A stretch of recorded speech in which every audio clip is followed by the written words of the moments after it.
Guys, it's great to be with you in the shop today. I've been looking forward to this project, so let's just jump right in and come on down here on the bench. Alright guys, here is our project for today. This is an axe I picked up in Pennsylvania. It's a Norlund axe. It's the camper axe. You can tell it's the camper axe by that transition right there. You can compare it to this one here, which is the Canadian model, and it just has this gradual sweep. Generally, these are never labeled correctly on eBay. They call them camp axes, or cabin axes and things like that, or boys axes, and that's true. All of them, they can be used for all that, but the model is a Canadian model. This model is a camper model. And so I want to take and clean this thing up. We're going to use the big wire brush on the angle grinder to get all of this rust off of there, and then we're going to pull this head and we're going to soak it and get it cleaned up so that it looks a lot more like this one. Well, everybody, on a previous video I had a viewer suggest that I was wasting too much time on my intros and that I didn't need to try to be entertaining and invite you guys to get something to drink. And then when we got to the actual project, he didn't like it that I was fast forwarding through it without any kind of explanation. So I don't mind learning from you guys and seeing how we can do things better. I am going to use the fast forward because YouTube analytics show that you guys don't like it when it gets too long and people start clicking through the videos. So I will use the fast forward, but I have no problem giving a little bit of explanation. So come on down here on the bench and let me show you what we're going to be using on this project. All right, these are the things I usually use for working on the axe heads and on metal and trying to clean it all up. These things work really well on the die grinder. It's a Scotch-Brite pad with a little bit of compound in it, and it will polish. I think it, if I remember right, it's kind of rated for like 120 grit or 220 grit to 250 grit, something like that, with a polishing compound. I don't think we're going to use that for this project. You also have this here. I also have this for the die grinder. It's lamb's wool wheel that we put a green, the high polish compound on to polish things as well. But in this project, we're probably not going to use these things, but what I am going to use is the angle grinder. The angle grinder works great with these wheels on them. This here is a Scotch-Brite pad for the angle grinder that I can use. I just got that, and so I'm anxious to see how it works. And then I've got these wheels here. I got them at Arbor Freight. I'm not really sure what it is. It's some kind of a rubber. It doesn't really give, but it's a hard rubber with a pumice of some kind in it, and it really works quite well. So there's several wheels that come in the pack. There's an 80 grit, here's a 220 grit, here's the 400 grit, and then on this one here would be the 600 grit. And you can work your way down as you're cleaning up metal. It works really well. So you'll see me use these things, and then we'll get over there and do the woodwork on the handle.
All right, guys, whatever you do, don't ever put a nail in here. That doesn't help one bit in any of this. For those of you who are interested in this process and want it explained a little bit more than just demonstrated, I'm going to use a slide hammer to remove those wedges. I have a couple of self-threading screws right here that I should be able to put in there after I tap a hole, and I'll just put those in there, screw it in, and then pop those out. So let's get them drilled.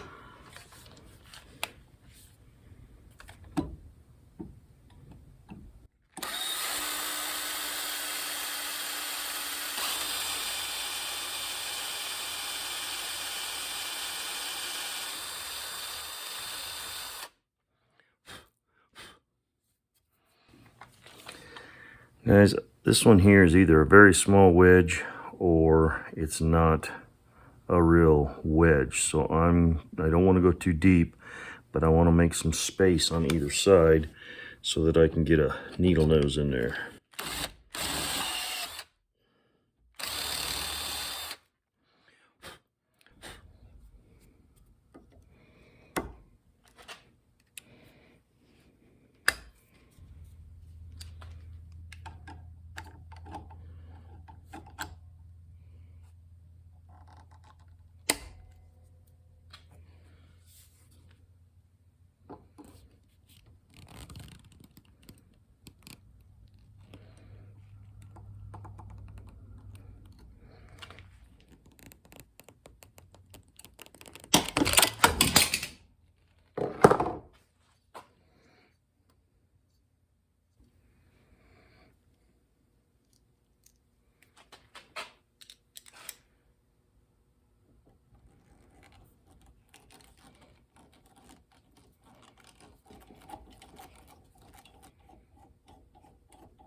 So my idea here is to fill these with wood. First I want to take them out, but fill them with wood and glue them in place, and then rehang this and put a new wedge. We'll cut a new kerf and everything. So let's see if we can't get that fixed.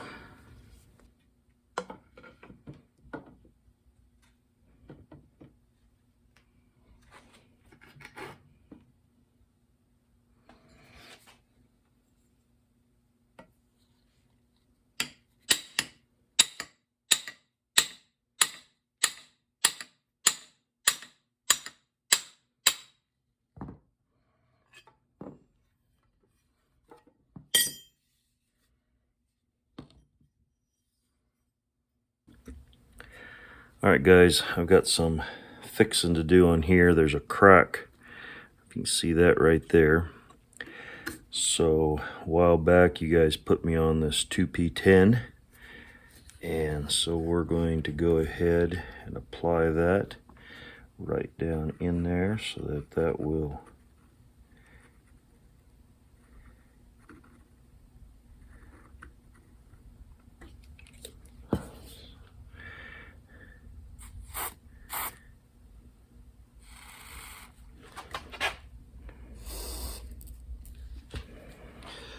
So we've got this very busted handle here, and I've got a plan for this, and what I'm thinking of trying to do is to plane this all off flat at an angle, and then glue a piece of hickory onto it, and then drill holes for dowels and dowel into the hickory. So it'll be glued plus it'll be doweled, and then to reshape that handle. Now I want to say something before I even get started here. Anything you see somebody doing that you wouldn't feel comfortable doing, don't do it. I'm going to use a joiner and try to plane this off. Some people will see that as, oh my word, it's so unsafe. Well, for somebody who's not comfortable with it, it probably would be. So if you want to rake me over the coals, that's fine, but I think we can make this work and we can do it safely. So let's go give it a try.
All right, here's our project all finished up.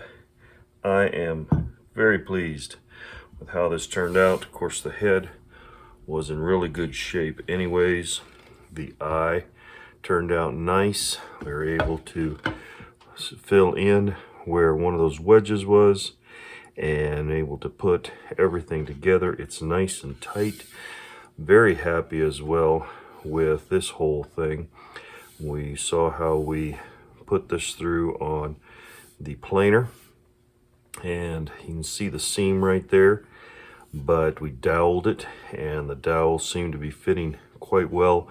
I was going to put two small dowels here and a small dowel up here, but I had these 3/8 inch oak dowels, and so I just went ahead and used them.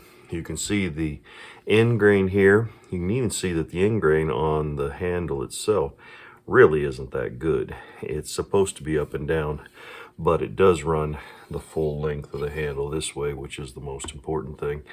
But you can see how that made up. But the shape of that handle is excellent. Feels wonderful. Now this is I don't know if you call it a twin brother or a fraternal twin to one of my other favorite axes, and that is the Norlund Canadian. Now, Norlund's my favorite brand, and the Canadian is my favorite model. It's a 2-pound head on a 24-inch. This is a 2.5-pound head on a 24-inch, but I'm always looking at trying to collect the Norlund brand. These are the 3 models that I have. This here is the splitty axe model. It's a 4 3/4, I think it is, pound head on a full-size handle. This is the 2-pound Canadian and the 2.5-pound camper axe. So I was really pleased to be able to find this camper axe. I will put the link to the video of the flea market that I went through when I found this on eBay. Most of the time they are labeled incorrectly. These Canadians are never labeled as Canadians. They're labeled as camp axes. That doesn't mean they're calling them the camper axe. It's just they're labeled as camp axes or boys axes, which isn't necessarily incorrect, but it's hardly ever labeled as a Canadian. These camper axes sometimes are labeled camper. Sometimes they even have the camper, it's stamped right in there. But a lot of times they'll call them camp axes or boys axes, but this is the camper model. So I'm very glad to have been able to find this axe for a decent price. Most of them on eBay are going anywhere from $70 and up. I found this for under $60, which was great. So didn't have to pay shipping for it. So that's good as well.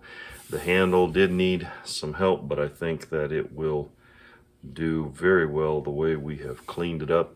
Again, anything you see, whether I'm doing it or somebody else is doing it on YouTube, please, if you don't feel comfortable doing it, don't do it. The planer is not something to mess around with, and there are ways that you really can hurt yourself.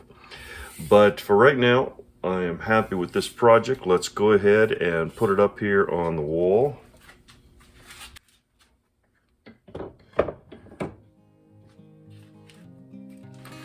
Well, that was a lot of fun. Thanks so much for joining me on this. If you were entertained, please give us a thumbs up. Share this content, the link, with some of your friends that you may think will enjoy this. We do our best to give you the best content we can, and I am looking forward to seeing you on the next project. I hope that you have a great rest of your day. God bless.